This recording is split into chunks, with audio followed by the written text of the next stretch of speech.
अपरेयमितस्त्वन्यं प्रकृतिं विद्धि मे परां जीवभूतां महाबाहो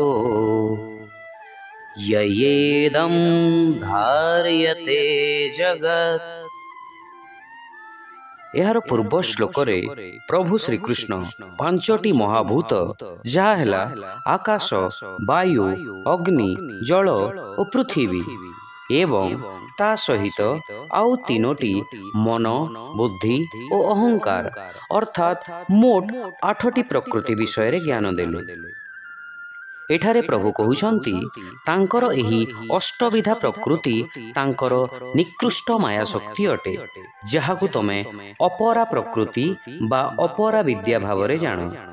एवं एहा परे अन्य एक उच्चतर दिव्य शक्ति रहिछि जहा जड़ तत्व ठारु मध्य श्रेष्ठ अटे, जहाकु परा प्रकृति कहा जाए। एही परा प्रकृति बा परा शक्ति जीव शक्ति अटे, जहार अंतर्भुक्त संसारर समस्त जीव अटंती।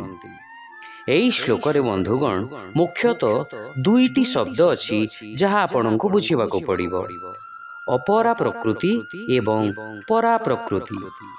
अपरा अर्थात से प्रकृति जहा आमर अनुभव रे आसी थाए, जेपरिकी पांचटी महाभूत एवं मन, बुद्धि और अहंकार।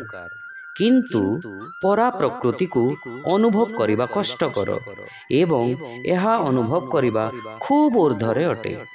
अर्थात बंधुगण सृष्टि रे तीनोटी तत्व रहिछि। प्रथम हेला परा प्रकृति, द्वितीयटी हेला अपरा प्रकृति एवं तृतीय रे भगवान, जी की उभय जीवात्मा एवं जड़ वस्तुर नियंत्रक अटंती। भगवानंको ध्यान करी तांको सहित संलग्न रही एवं अधिकरु अधिक तांको परि होई जीव संसारर भ्रमरु मुक्त होई जाइथाय। शिक्षा मोर एही निकृष्ट शक्तिर ऊर्ध्वरे एक उत्कृष्ट शक्ति रहिछि।